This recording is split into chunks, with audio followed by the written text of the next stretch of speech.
Doctor ortho Ayurvedic oil और capsule, अब दर्द भी घुटने टेकेगा। राजस्थान के कांग्रेस नेता रामेश्वर डूडी का निधन। बीकानेर में 62 वर्ष की उम्र में डूडी ने ली अंतिम सांस। रामेश्वर डूडी लंबे समय से चल रहे थे बीमार।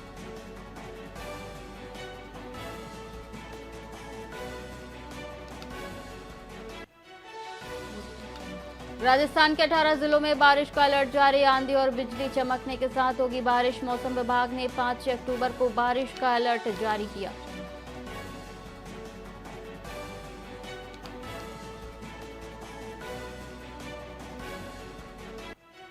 हनुमानगढ़ के गुरुद्वारा में विवाद के बाद स्कूल और इंटरनेट बंद। हिंसा के आरोप में अब तक 19 लोग गिरफ्तार। पुलिस ने सभी को गुरुद्वारा से बाहर निकाला।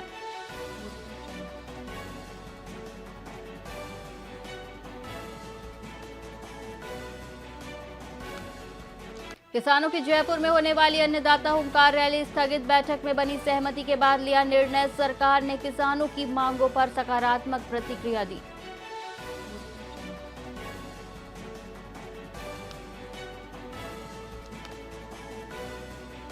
ऑस्ट्रेलिया दौरे के लिए टीम इंडिया का ऐलान। शुभमन गिल कप्तान और श्रेयस अय्यर बने उप कप्तान। रोहित शर्मा और विराट कोहली टीम में बने रहेंगे।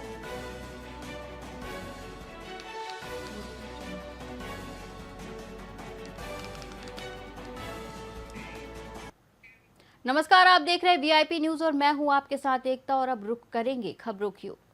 भाजपा मंडल बसई नवाब के अंतर्गत आत्मनिर्भर भारत कार्यशाला का सफल आयोजन हुआ। बता दें कि कार्यशाला की अध्यक्षता मंडल संयोजक केजी तिवारी ने की, जबकि मुख्य वक्ता पूर्व मंडल अध्यक्ष रामविलास बघेल रहे।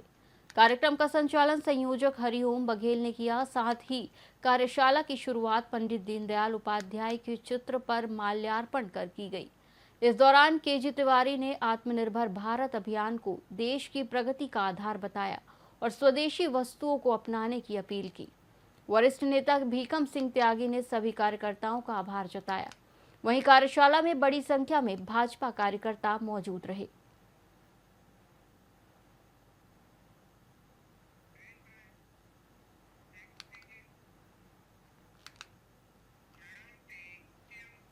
त्योहारी भीड़ और ट्रैफिक को देखते हुए जोधपुर नगर निगम ने नई सड़क से घंटाघर तक अतिक्रमण हटाने की बड़ी कार्रवाई की।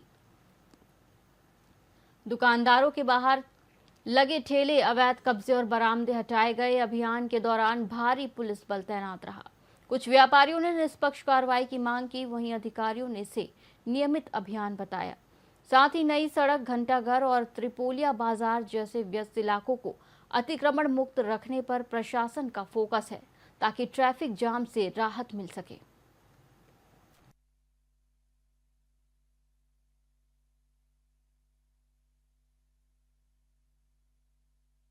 सर, सबसे पहले तो मैं जोधपुर के प्रशासन, नगर निगम और ट्रैफिक पुलिस को धन्यवाद देता हूं कि आज कम से कम 20 सालों बाद जो कार्रवाई महसूस की जा रही थी, जो जोधपुर की जनता को जो ये मुख्य द्वार है शहर में जाने का, आज उसको क्लियर कराने की उनको सूझी है। हम हर तरह से साथ है, लेकिन साथ ही साथ ये कहीं ऐसा लगता है कि प्रशासन के बदले की कार्रवाई तो नहीं कर रहा, क्योंकि हम लोग काफी समय से ये मांग कर रहे थे कि एक बड़ी कार्रवाई हो और एक व्यवस्था बनाई जाए। टूरिस्ट सीजन को देखते हुए बाजार में काफी भीड़ है। फिर ये ठेले पार्किंग स्थल नहीं होने से गाड़ियां लगा देते हैं, दुकानदार अतिक्रमण कर रहे हैं, तो इसके लिए एक ज्वाइंट अभियान चलाया गया है और ये लगातार जारी रहेगा। मैं सभी लोगों से, दुकानदारों से अपील करता हूँ कि अपने दुकानों के सामने ठेले नहीं लगने देवे, अनावश्यक व्हीकल पार्क नहीं करे, ताकि जनता आमजन को सुविधा हो, आने जाने में कोई परेशानी नहीं। कमिश्नरेट और नगर निगम की एक संयुक्त कार्रवाई, एक ज्वाइंट एक्शन है, जिसमें हम पूरी नई सड़क starting from the front to घंटाघर जितने भी ठेले हैं, स्पेसिफिकली हाईकोर्ट के ये डायरेक्शन है कि नो वेंडिंग जोन है, तो हम इसको पूरा ठेला मुक्त करना चाहते हैं और चाहते हैं कि इसमें स्मूथ पैसेज ऑफ ट्रैफिक हो, क्योंकि जितनी बड़ी ये रोड है उतनी हो नहीं पाती है, क्योंकि मोस्टली जो कवरेज हो जाती है वो ये जो ठेले है और वेंडर्स की हिसाब से हो जाता है, जिस वजह से ट्रैफिक का भी बहुत बड़ा इशू होता है। तो ये एक ज्वाइंट एक्शन है जो आज से शुरू हुआ है और ये कंटिन्यूस चलेगा, ताकि हमारा ये उद्देश्य है कि पब्लिक को कोई प्रॉब्लम ना आए और ट्रैफिक का सुचारू संचालन हो जाए।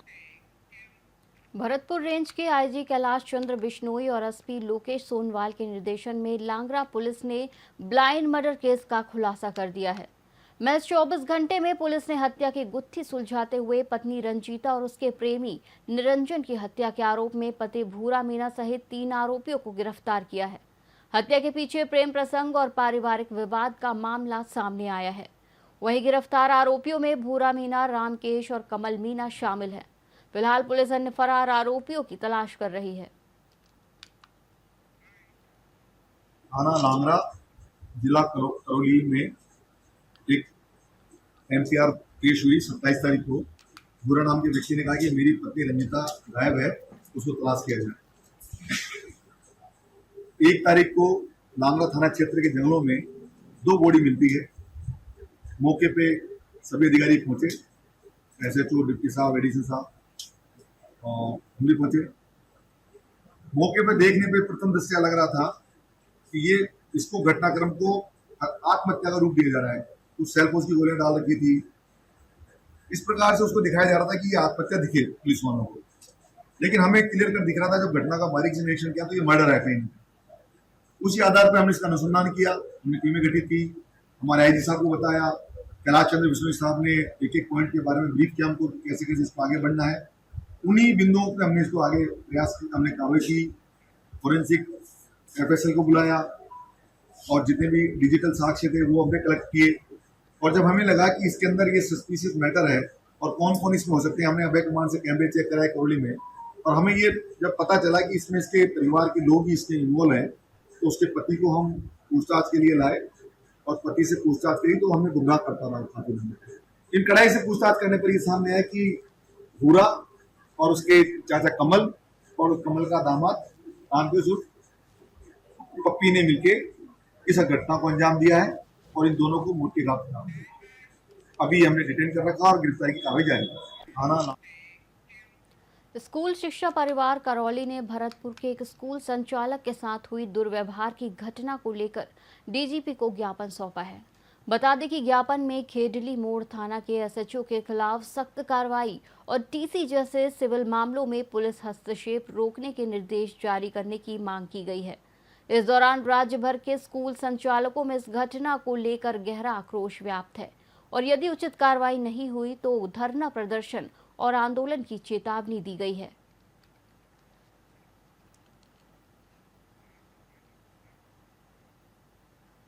प्राइवेट स्कूल वाले के साथ में जो बर्ताव किया है उसके बारे में यहाँ दुखद होकर के और एक ज्ञापन देने के लिए आए हैं कि जो निजी शिक्षण संस्थाओं के मालिकों पर, संचालकों पर जो कुठाराघात किया जा रहा है।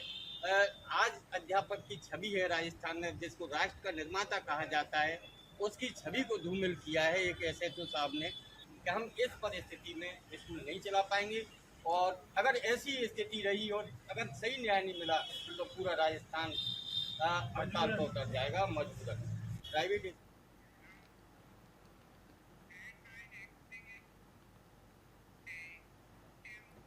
पाली के मारवाड़ जंक्शन पर पोरबंदर मुजफ्फरपुर एक्सप्रेस ट्रेन के प्लेटफॉर्म नंबर 1 पर चाय के पैसे को लेकर 2 बाड़मेर के यात्रियों और चाय बेचने वाले 3 युवकों के बीच मारपीट हो गई। इस दौरान एक यात्री का सोने का फूल गिर गया, जिसकी शिकायत मिलने पर जीआरपी ने तीनों युवकों को गिरफ्तार कर गहन पूछताछ शुरू कर दी। फिलहाल युवकों को उपखंड मजिस्ट्रेट के सामने पेश किया जाएगा।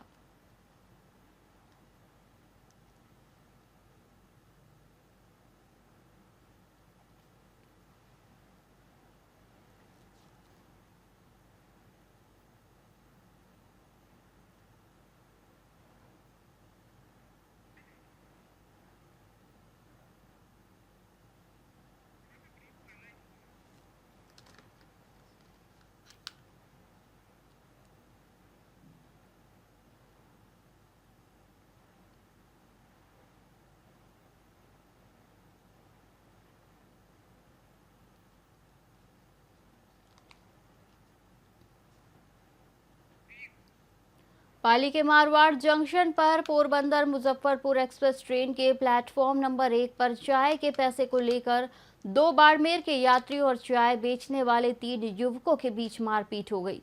इस दौरान एक यात्री का सोने का फूल गिर गया, जिसकी शिकायत मिलने पर जीआरपी ने तीनों युवकों को गिरफ्तार कर गहन पूछताछ शुरू कर दी है। फिलहाल युवकों को उपखंड मजिस्ट्रेट के सामने पेश किया जाएगा।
राजस्थान के कैबिनेट मंत्री और स्थानीय विधायक जोराराम कुमावत ने पाली जिले के भावरी और मनिहारी ग्राम पंचायतों के दौरे के दौरान अनेक विकास कार्यों का शिलान्यास और लोकार्पण किया। उन्होंने गुड़ा प्रताप सिंह में नए बस स्टैंड का उद्घाटन कर ग्रामीणों को बड़ी सौगात दी। साथ ही विधायक कोष से निर्मित कक्षा और टीन शेड का भी लोकार्पण किया। इसके अलावा लच्चा नाड़ा में सुरक्षा दीवार और घाट निर्माण के साथ पादरला में बने आंगनबाड़ी भवन को भी जनता को समर्पित किया। मंत्री कुमावत ने कहा कि मुख्यमंत्री भजनलाल शर्मा के नेतृत्व में प्रदेश में विकास कार्य तेजी से चल रहे हैं, जिसके लिए ग्रामीणों ने उनका आभार व्यक्त किया।